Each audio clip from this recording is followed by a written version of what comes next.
Live from the land of sweets, this is Derailed Trains of Thought.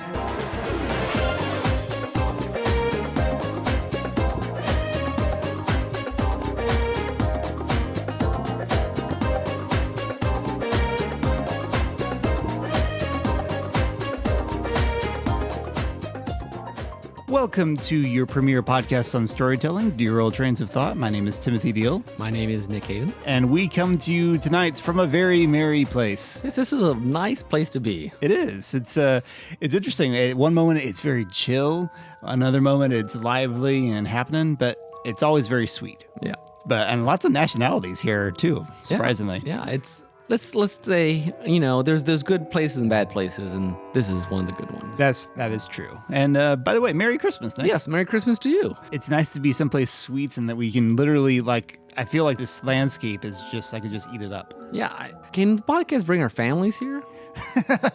That could be dangerous, Well, there might not be, this might be a little tension here and there, but. I mean, just dangerous for your kid's sweet tooth. Well, it's fine, yeah. There's plenty of cookies in my house anyways, so. Oh, okay. At the moment. Yeah, it is that time of year. Yeah. So, what are your plans for Christmas season? We'll go as normal skiing. Skiing? With the whole extended family. Yep. Nice. So. Up in Michigan? Up in Michigan. Sounds fun. Our family doesn't really go on vacation, but it's going to be an interesting year with another married couple. Yes. So that means another set of in-laws to deal with. And I think we're going to have Christmas the Sunday before, during the day. Okay. So we were saying we should probably even though we'll probably be doing it in the afternoon, we should put on all our pajamas and you got to get in the right mood. Yeah. But anyway, we are here for episode 94 of your premier podcast on storytelling. I don't know if I said that before, but this is where we are talking about all matter of stories. And we've had some very lively podcast discussions in the past.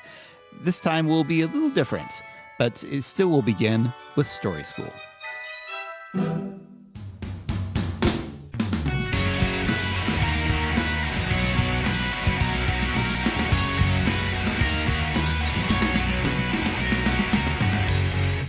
For Story School, this time around, we are going to talk about silence. Silence. You see what I did there? I did. That was very nice. Okay, so Nick, how does silence factor into storytelling? That's a large question. Let's take another 20 minutes and talk it out. Okay. So that's what we're here for. Anyways, I first thought of this topic when reading The Wizard of Earthsea. You don't always think of silence in books. Yeah. But near the end of the book, he's getting away from all civilization. He's going out to the far edges of the sea. Because Earthsea, it's a big deal. It's basically the world as a whole set of islands. Yeah. For the most part. And just the atmosphere that Ursula Le Guin creates is just this silence, this sort of, not oppression, but just this, away from everything. Mm-hmm. And it comes through this sort of loneliness, this sort of barrenness, this sort of unique, it's him alone. In the mass emptiness of the and it just sea. made me think that was a very unique thing I had experienced in the book, and made me start thinking about the role of silence, both in books and in movies. And sometimes it's just that sort of it's me versus the world. Sometimes it's just that he's literally trying to get away by himself because he's meeting his doppelganger out there. Yeah. So he's trying to get alone. His dark self. His dark self. Yeah. So it's very kind of philosophical and everything, even to kind of be away from civilization and all these things. But as I was thinking about silence, sometimes that sense of barrenness, space. Mm-hmm. In certain science fiction movies, it would just be silence when you're in space. Would you think it fair to say that there are definitely sort of positive connotations of silence in the story and negative connotations? Yeah, I think there's barrenness, this sort of alienness, this sort of there's nothing alive here. Mm-hmm. The wasteland. And then there's sort of deep meaning, silence. Okay, the thing that came to mind was there's this wonderful phrase in Revelation that says, and there was silence in heaven for half an hour after he opens the last scroll or something like that. Uh-huh. And you're just like, whoa. Because it's basically singing all the time and all this other stuff for most of the book, and suddenly it was silent in heaven for half an hour. That does really paint a picture, doesn't it? It does. An audio picture, but and there's there's that silence has a lot to do with ceremonies, with holiness, with there'd be the movie. Like I think this happened I think it was Last Jedi when they hyperspace through the Star Destroyer. It's silent, and the whole audience gasps because is that you tend to emphasize important moments sometimes by dropping out all the sound. Yeah. It could be a very dramatic moment in a lot of things, even in silent movies. Exactly. Because silent movies are generally not even silent. They're not very silent. They're actually quite peppy sometimes. Yeah, a lot of the music going on, and because silent movies were often done with a live pianist playing the music to go along with it, they could time that sort of thing. It's been a long time, but did I ever tell you that I once went to a actual silent movie theater in Los Angeles? I don't know. It was when I was in my film studies program out there. I was looking it up online to see if it was still around, and I guess it just closed temporarily, hopefully last year.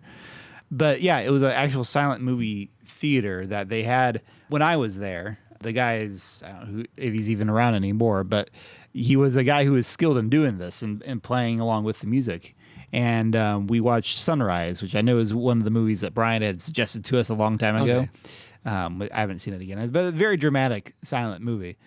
And I wish I could say for certain if there were moments like that where he just dropped it out, but but the pianist could have done that. But you see that in other movies all the time. Yeah, so I think that, silence has different feelings depending on the context. Sometimes that's a very dramatic kind of emphasis of a moment. And again, I think life in general is noisy. That's true. And silence tends to be in some ways unnatural. Unnatural. Yeah. I mean, in both, either it's because it's there's nothing around, which is bad, or there's because everyone's being hushed for some reason. Yeah. A lot of people get very uncomfortable when it's quiet for too long. I mean, sometimes that's considered a fault, a problem in our current society because we're so noisy that we never give ourselves the silence to think, to process things. And again, it's a different kind of silence than dramatic thing. Just being quiet doesn't necessarily mean there's no sound altogether. That's probably the most unusual thing. Usually, even in our houses, we have heaters going or the refrigerator or there's some level of sound somewhere. Well, I guess as a story convention, you have quiet, which is your pastoral moments, your peaceful, your reflective moments, and then you have silence, which is nothing. You kicked it up a notch. Yeah, which is usually something unusual, almost religious in some ways, or it's like in a horror movie. There's that movie earlier this year that neither one of us saw, I don't think. But what was it called? A Quiet Place? I believe so, yeah. Where I guess the entire thing was that the monsters, zombies, I don't even know what it was. Anyway, the bad things would come out if you were too noisy. Yeah. So I've heard lots of stories, people on Twitter saying, I've never been so conscious of my popcorn eating in my life. Because they use that quiet space just so effectively that you got really scared if you heard any noise.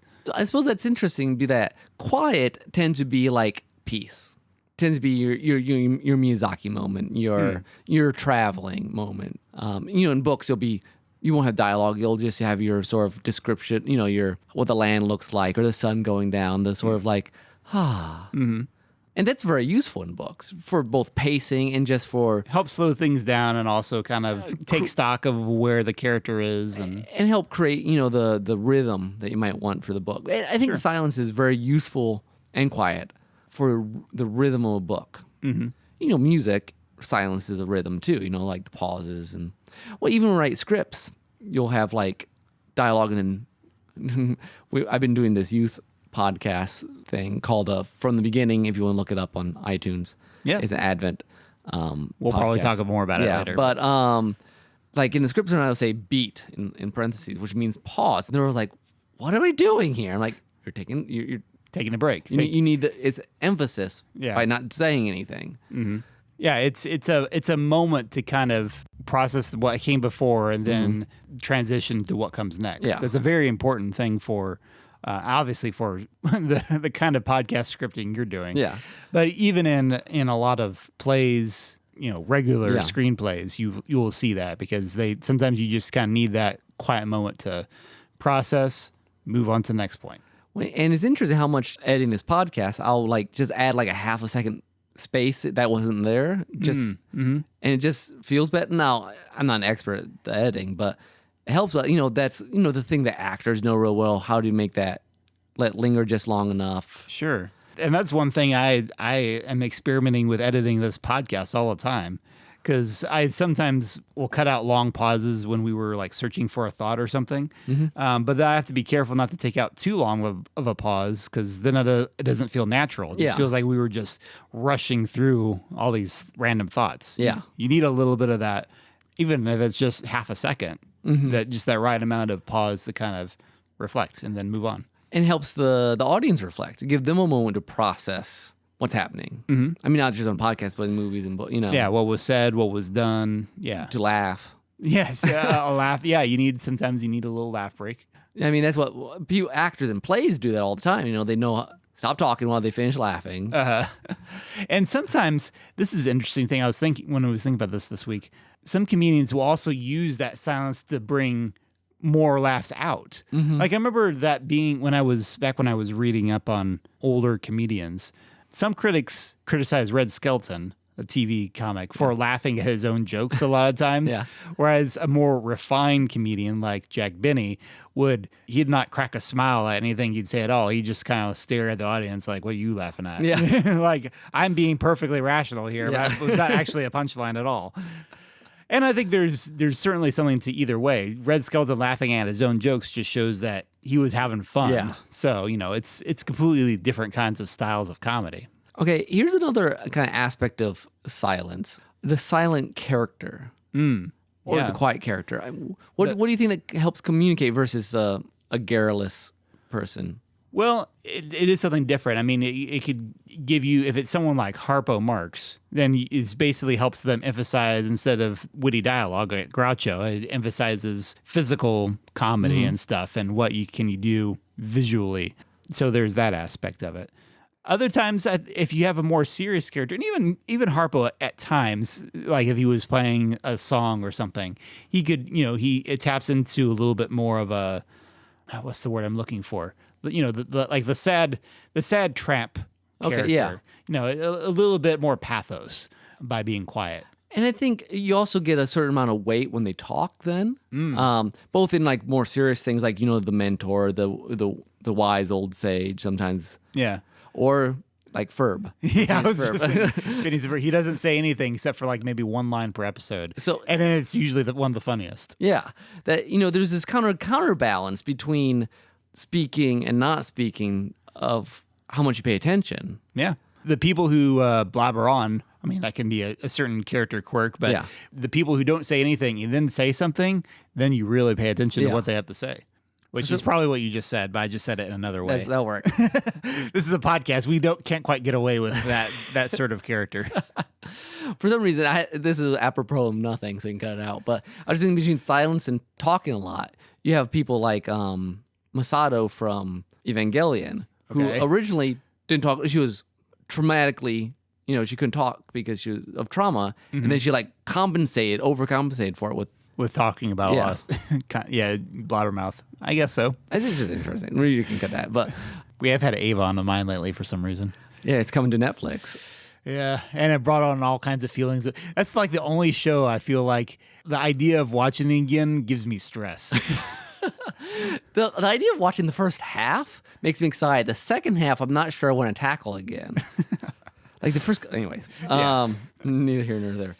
Though, like episode 3, when Shinji runs away, there's a lot of silence in that episode. Yeah. We talk about you mentioned the long pause in heaven, that long pause of him holding that guy in that one episode. Oh, and the last episode. Yeah, near to the end where he's deciding whether to kill the guy or not, where it's like silent except for the music for the Ode to Joy. Yeah, for like half a minute. Yeah. That's interesting. Yes. Anyways, so we went a long way from talking about the silent pathos of a silent character to the opposite of that. What about movies in general? Where what if you were to compare? A lot of people like the beginning of WALL-E more than the second half. Yeah, because it's kind of unusual. It's kind of artsy in that way. I think the thing with silence in a visual medium, is that, like we've talked in our visual versus written podcast, there's a certain amount of ambiguity to visual. I mean, you get to read into it, and dialogue tends to ground it to a certain extent. That's true. Yeah. So the silence gives it more room to be artistic. The more artsy a movie, and I think the less dialogue it probably has. I could be wrong on that. That's just a guess. I mean, I think there's a certain amount to that because or shorter dialogue, less explaining and more. Yeah. The artsy films don't like their heavy exposition. That's much more of a genre sort of thing. But it's true, especially film that the artists, the critics really wants to be visual. You know, I think I've talked before about sometimes trying to cut down on the amount of dialogue. Just they should focus on one of their strengths, which is the visuals. Yeah. Silent movies obviously had to rely on that. So, I mean, yeah, there's definitely a certain power to it. Now, kind of like how we've been saying, how sometimes silence is a warm, thoughtful sort of thing. Other times it can come, I think it can sort of come off feeling kind of cold and passive in a movie particularly. Yeah. If you're talking these like some of your minimalist sorts of European movies where they don't have a lot of, sometimes they don't have a whole lot of soundtrack orchestration. It's, you know, if you get sometimes these much more minimalist, they tend to be more realistic, a little more. Yeah. And sometimes there's been movies I've seen, I can't think of a name offhand, where like the silence, the lack of music even, because even like in WALL-E, there's still music and lots of sound effects. Yeah. But like when you pull all the music out and you just have like people walking around, there's just this sense of alienation, of isolation, of like... Isolation, that's a good word. Yeah. I suppose there's actually probably parts in the Bourne Identity that are like this, or some of the Bourne movies. It's been a while, although the problem with that comparison is that the camera is hardly ever silent in that. That's true. I'm thinking if I'm thinking the right movie, it would have been one of the later ones. Which is an interesting. I don't know that I had thought about this before, but sometimes there's even a difference. Even when we're not talking sound, sometimes a picture can be noisy. That's true. Like you can certain scenes in like say Howl's Moving Castle. Certain things about inside Hal's room, for example. It's not a particularly loud scene, but Hal's sense of decor is very loud. That can be very purposeful visually, whether things are kind of a jumble of things or whether it's kind of this more very sparse, blank slate. You know, like, you know, if you have some science fiction show and it's like everything's that kind of like glaring white and there's no soundtrack and you just hear like people walking, you know, it just adds to that sort of sterilization in some of these science fiction films. Or a kind of a dead feeling. Yeah. Depending, again, you can use the silence visually or orally in many different ways. Well, because, you know, the flip side from that sort, speaking of dead, you know, like funeral scenes are often very silent, you know, kind of. Maybe some rain. And, you know, it's just that sort of like, because that's how real funerals tend to be, you know, just kind of silent and, you know, you're muted. Like muted, like, should I even talk? You know, there's certain situations like, yeah. Like that. Yeah. So it's interesting. I mean, sometimes, and we're circling around, but like the dramatic version of silence is almost as powerful as a gunshot. It's like a reverse, like boom. It's like, and nothing. Yeah. You know, like someone gets shot, you know, some hero gets shot and there's just this, I think I watched Casa Cagliostro recently again. And when he gets shot, there is a moment like that where like the soundtrack pauses for a second. Just for a second, and then the plane comes over and it's like a audio slow-mo. Except it's not like an actual audio slow-mo where it's just like no, it's like just it's like the gunshot and then it's just like time freezes. Nothing for any yeah. Another useful trick. So silence is like punctuation in some ways. Oh, that's a good way to put it. I mean, it can be. Well, and sometimes more literally than others. I mean, like beats are essentially kind of a punctuation in the script, like what we were talking about earlier.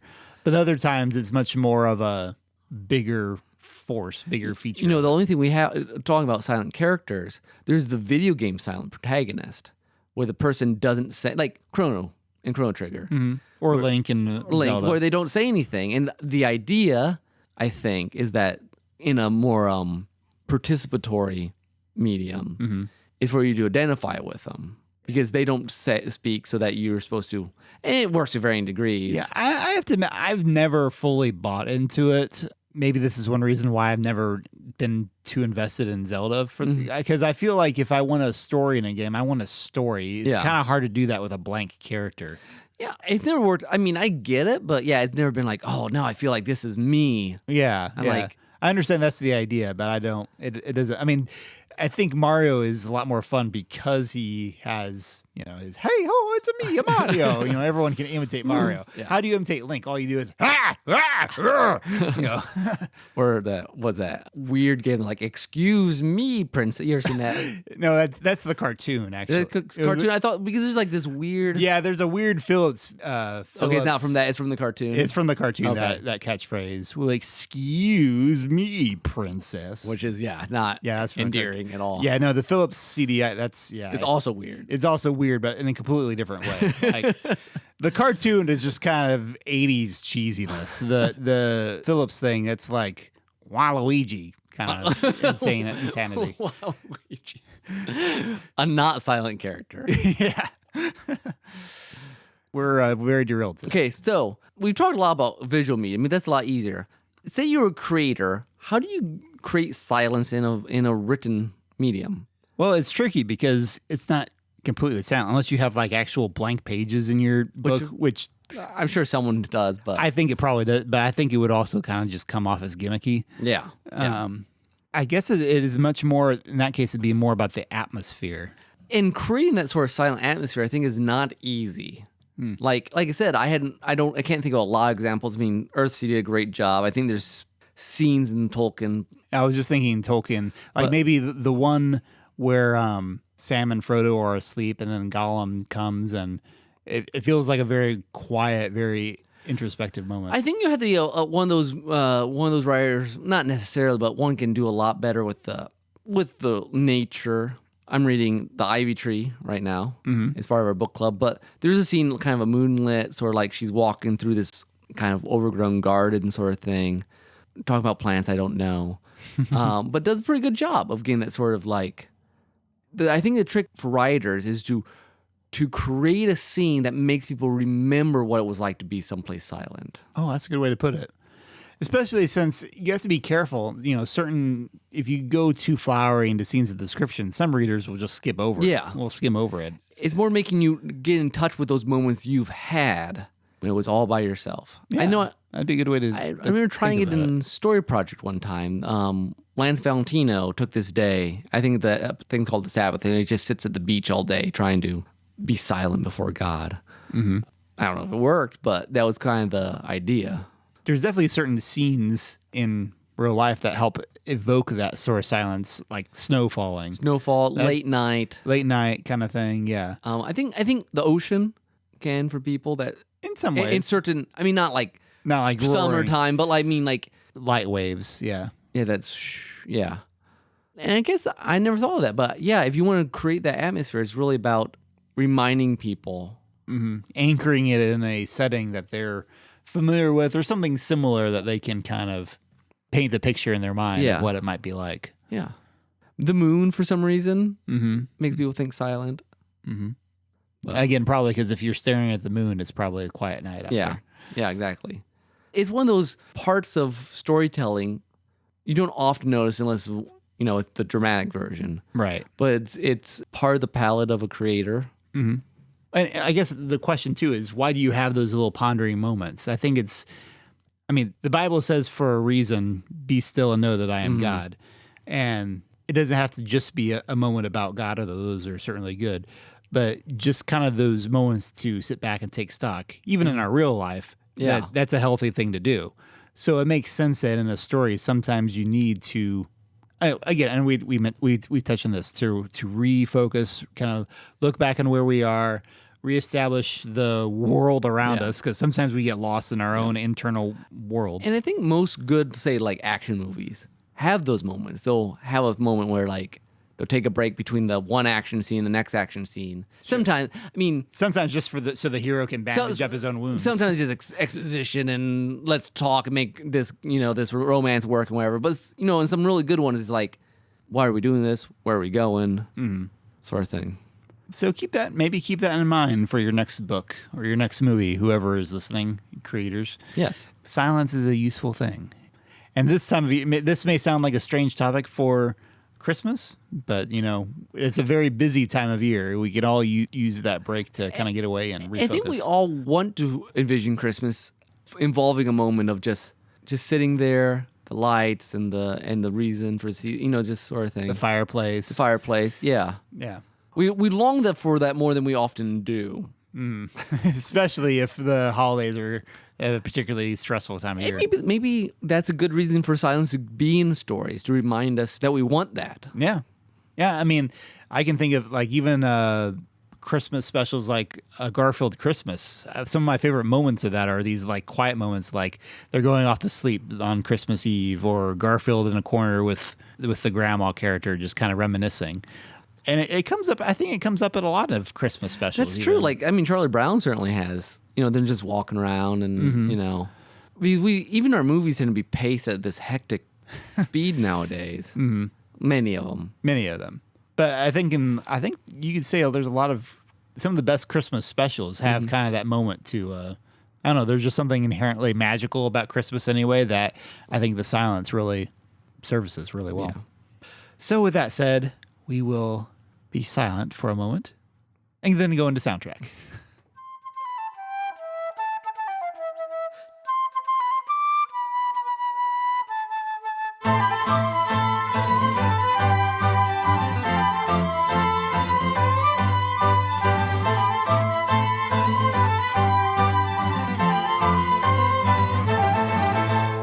Okay, so for my soundtrack, I picked something from Pokemon X. I don't actually know any Pokemon music. Really. I was wondering if this is actually our first Pokemon soundtrack. I think it might be. Which is kind of crazy considering this is episode 94. Yeah. But I'm not as tuned into that music. I didn't play those games very much. Now, your son probably will be someday. Yeah, exactly. But this is called Thy Everlasting Winter Wind Blows, remixed by Timaeus222. And it has sort of a very laid-back, wintry sort of feel. It's actually from the album Esther's Dreams, which is a collection of kind of very lullaby-ish songs that were written for DJ Pretzel's daughter. DJ Pretzel being the founder of OC Remix. Yes. Very nice. Let's take a listen.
Well, that was very soothing, Nick. It was nice. So do you think you're going to go listen to more Pokemon music now? I'll probably eventually, yeah. One of these days. There's a lot out there. Yeah. Insane in the Rain has a lot of it. Singing. Oh, Insane in the Rain, the YouTube channel. I thought you said Singing in the Rain. It's like, I don't think that has Pokemon in it. Nope, no, probably not. That movie. Okay. Nope. All right. Now let's go into our second half with some bits of story.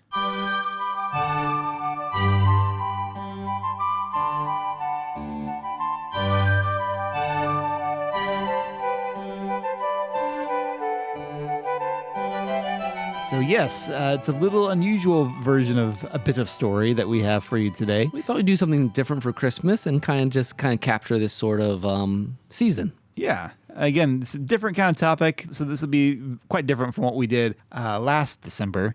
But we decided to do kind of a group of stories for a bit of story. And this will be some read by us, some read by some colleagues. Mm-hmm. This first one, Nick, what is this? Do you have a name for this monologue? It's from the original Christmas play, A Baby Jesus Christmas. This is one of the plays that you did with your youth? Yes. And one of my youth, Marcy Trish, did it for a monologue for acting class. And I said, hey, would you record that for us? So it's kind of very Nickian, gets us into the kind of pensive Christmas idea, and then we kind of go on from there to a couple other flash fictions. Yeah, we've got 3 of your flash fictions, I think, and then the very last one is almost more of not really an essay, a blog post. I don't know, some thoughts from Dr. Zajac, who is one of the characters in the story project. So we're hoping that this collection will kind of have a movement towards silence and thoughtfulness about Christmas. And what it means, and just again, like we said, Christmas can be a very busy, hectic time of year, and hopefully this set of stories will inspire you to seek out the quiet moments as well.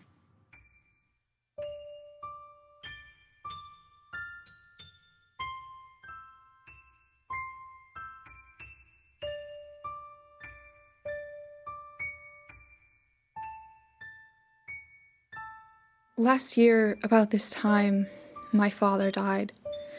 I won't go into the details. If you listen to anyone long enough, they have a sad story. That's mine. I'm not unique.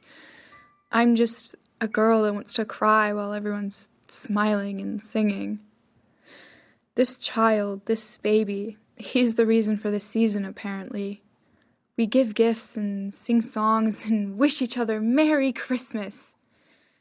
Outside it's dark and cold and nasty, but we eat good food and arrange a colorful cast of characters around this little child.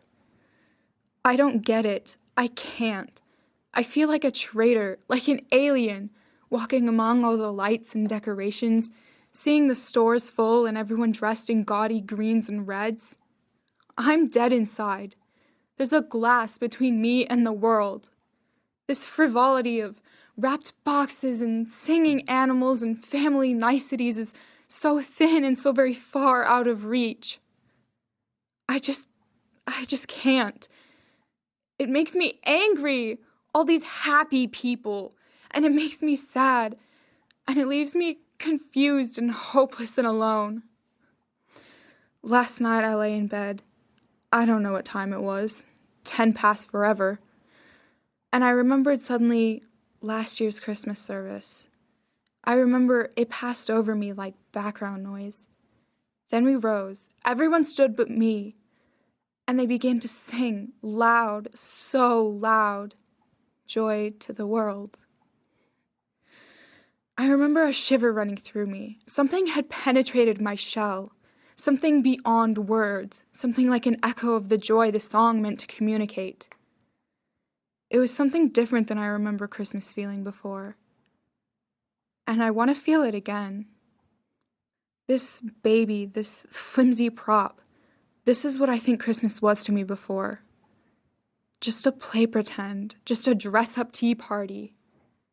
Just a series of funny moments and happy days. Friends and family and good food, all happy and bright. Things aren't that way for me anymore. That's all changed. This baby Jesus is just a Christmas carol, a stand-in for good vibrations. I have this secret desire. I want to take this doll, and I want to get a hammer, and I want to raise it up above my head against a wall or a door somewhere, and I want to drive a nail into it. That makes you uncomfortable, doesn't it? I'm sure it makes me a horrible person, but I can't abide in this precious moment, Jesus. I need something stronger than a baby who doesn't cry. Because I hurt, and this is a terrible world sometimes. And there's no hope bowing down to a sweet little thing. But I think of this mutilated doll, pounded against a door somewhere, and it helps me see beyond all the things we want to what I need. I can't give my pain to a baby. I can't give it all my horrible thoughts and petty desires. Who would do that to a baby? But that's what we did. We talk about being as innocent as a baby. That's what Jesus was, at the very least, innocent and so much more. And we killed him. We weren't bowing down, offering gifts. We flogged him and beat him and nailed him. Die, we said, die. And he did. Joy to the world. I can't look at the full stable anymore without wanting the empty grave, needing it. The nativity can't hold the weight of my sorrows, but the cross can. I realize now that I didn't really understand Christmas, not when I could feel it. But now that I can't, now that all that is light and good and fun seems so far away, I think I do, at least a little. So I stand here like a sore thumb, like a sermon in the middle of a party or a corpse in the birthing chamber. I can't apologize, but I hope you'll forgive me for ruining your fun. And for what it's worth, Merry Christmas, truly.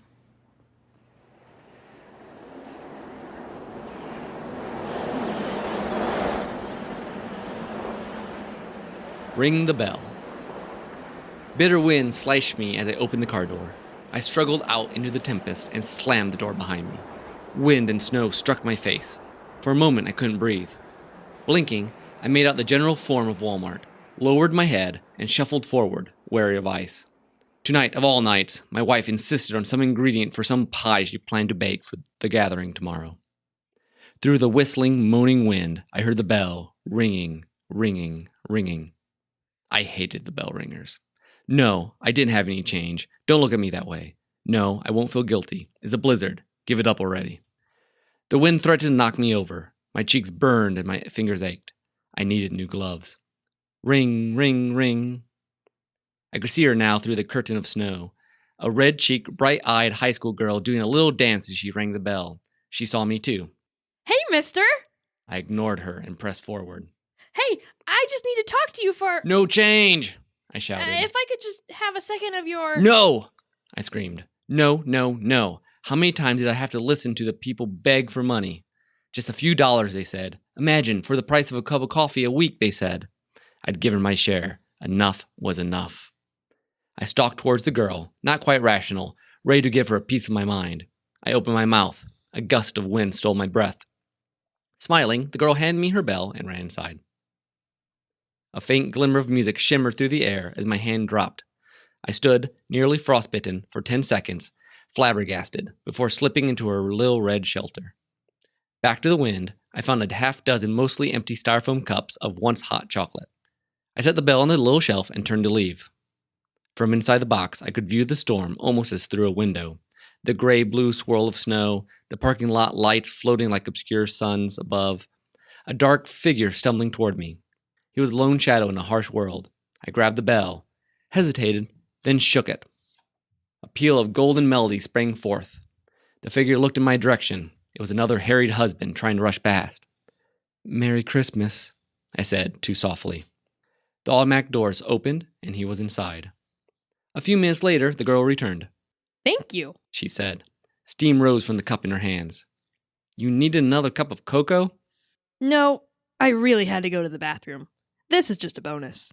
"You could have just left." My anger had cooled to a few embers of annoyance.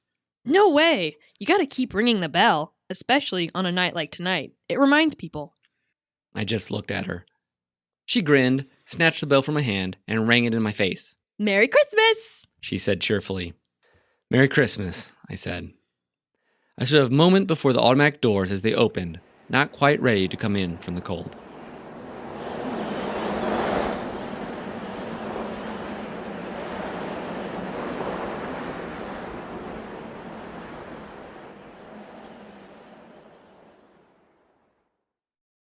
The White Expanse.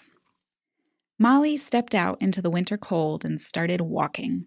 The snow crunched beneath her boots and thin flurries swept up at her coat's hem. Her gloves were thin, but if she curled her fingers into her palms, they kept warm enough. Her snug house slid behind, her husband getting ready for bed, her 3 kids asleep, hopefully for the night. She walked, lists running through her head, grocery lists, birthday lists, reading lists, dates from the school newsletter and events from the church bulletin, books to add to her Goodreads wish list, and movies to her Netflix queue. She left in a huff. The year's calendar finally filled out with vacations and anniversaries and ceremonies. She was booked. The year was only a month old, but she'd be lucky to find a free weekend before next January. She walked. She didn't care where. Away from the times and dates, away from the small boxes lined in neat rows, each scribbled with pieces of her fate. Her fingers tingled. She should have dug out her thicker gloves. She walked block after block, arriving finally at the lake. Bixler sat white and smooth, the moon bright above. The wind drove curtains of powder across the frozen surface. Molly didn't want to stop or turn back. Determined, she walked onto the ice. She didn't know how far across it was. She didn't care. Her fingers grew numb, but she boiled within. She wanted to scream. Across the ice she walked, unseeing, the relentless forward momentum cooling her frustration until she stopped in the middle of the lake, aware of the great emptiness around her. She turned and saw the library, dark and picturesque. She looked up. The sky was black and filled with stars. She stared at them. Even in a small town like Kendallville, the stars got eaten up by streetlights and headlights and house lights. Here in the middle of the ice, they shone like cold crystals. They reminded her of nights when she was a child, when she was supposed to be sleeping, and stared at the stick-on stars on her ceiling and dreamed. She turned, a familiar sound calling to her. The heavy rhythm of a train filled the silence, and she saw the bright light of its passing. She knew its next stop was Waterloo, but she remembered suddenly how she used to sit on the bench at the top of the hill and watch the trains and imagine riding across the world. The train drifted away and the wind grew cold. Molly found herself in the barren night, beneath the myriad of twinkling eyes in a sky that had always existed and didn't seem possible. This was what she needed. More than food, more than sleep. She needed the sparkle of a far-off world. She needed a train with endless destinations. She needed a white expanse in a busy life where she might remember what moved beneath the surface of the world. She stood there for what seemed a long time, 5 minutes perhaps, and turned back home happy.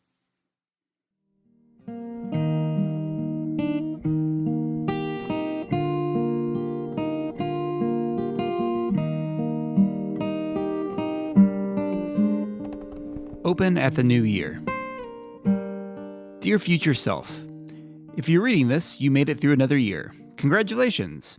If you're not reading this, you're probably dead. Sorry about that.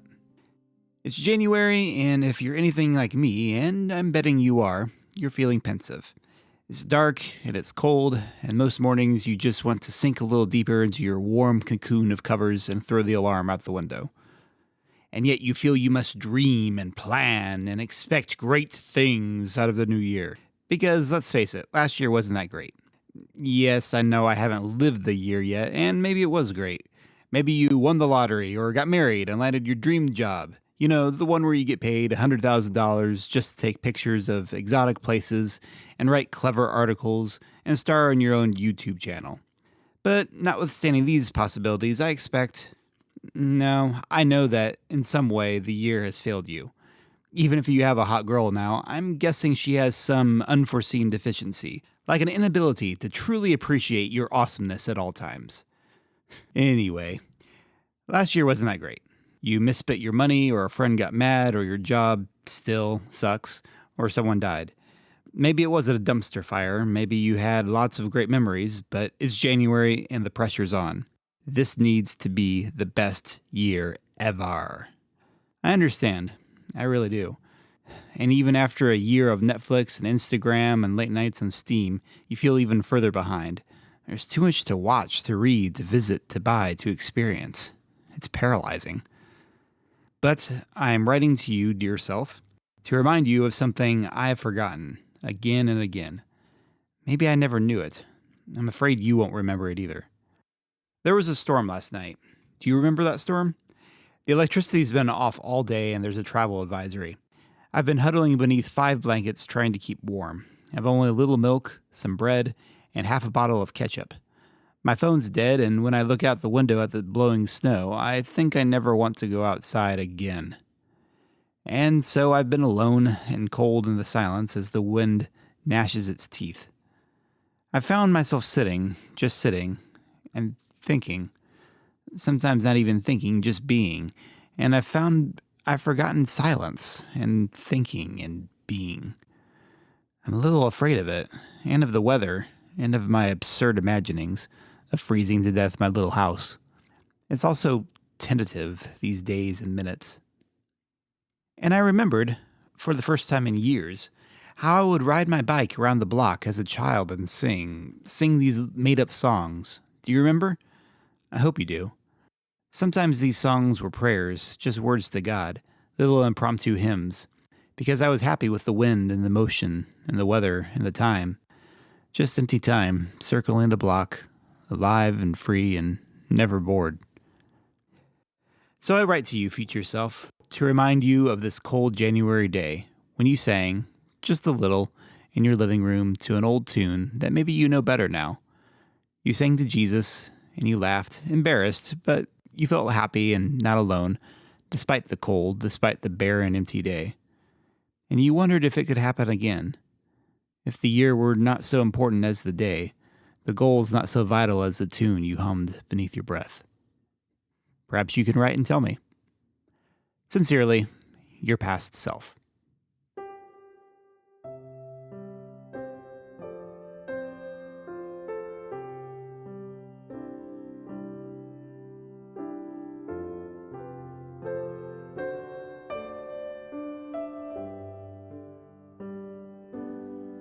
When reality seems like a fairy tale.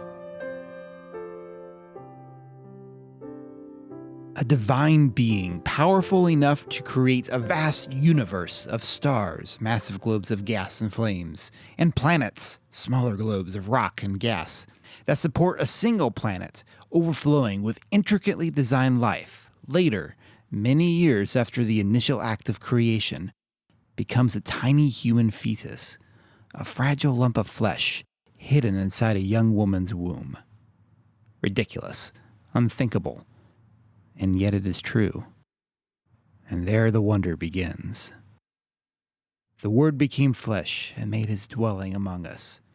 We have seen his glory, the glory of the one and only, who came from the Father, full of grace and truth.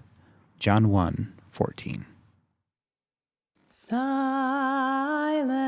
night, holy night, all is calm, all is bright, round yon virgin, mother and child, holy infant, so tender and mild, sleep in heavenly peace,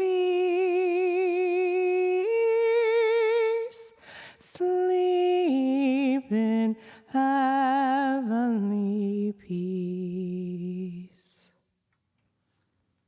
Well, we hope you enjoyed that. I know it was rather different for our podcast. Yes, I think it was a nice collection. That was Tim's ordering. I thought it was a good one. We still enjoy experimenting with the format of this podcast. And of course, we want to give a special thanks to everyone who helped us read, including Marcy Trish for the monologue, Brianna Hayden for ringing the bell, along with you. along with me, The White Expanse is read by Natasha Hayden.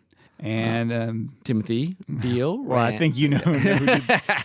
And then, of course, my sister Joanna Smith for singing Silent Night at the end there. So thank you to everyone for participating in that. Nick, I guess it's time for us to bow out. Hopefully this is not too short of an episode, but hopefully just the right length to get you in the mood for Christmas this year. Yes. I'd like to explore this land a little bit before we leave. Yes, it looks delicious. I mean, it looks beautiful. And yes. Hopefully that sugar plum fairy over there doesn't think I'm going to eat her or something. She's kind of glaring at me right now. You don't want to get them very mad at you. Better than them dancing in your head. That's true. That can be. That happened one time. It was really throbbing. To close us out here, well, first we should do some contact info. Remember, you can give us a like on Facebook or follow us on Twitter. And also, we are on YouTube. Check us out there. We've got a playlist of all of our Christmas music soundtracks that we've done in years past. So if you're looking for an unusual OC remix-filled playlist of Christmas music, you might want to check that out. You can visit us on our website at derailedtrainsofthought.blogspot.com. And if you need something else to listen to during your Christmas break, we have the Weekly Hijack. Going through Babylon 5. And we're almost midway through now. Well, as the First half of season 3. Season 3, that's what's currently coming out right now.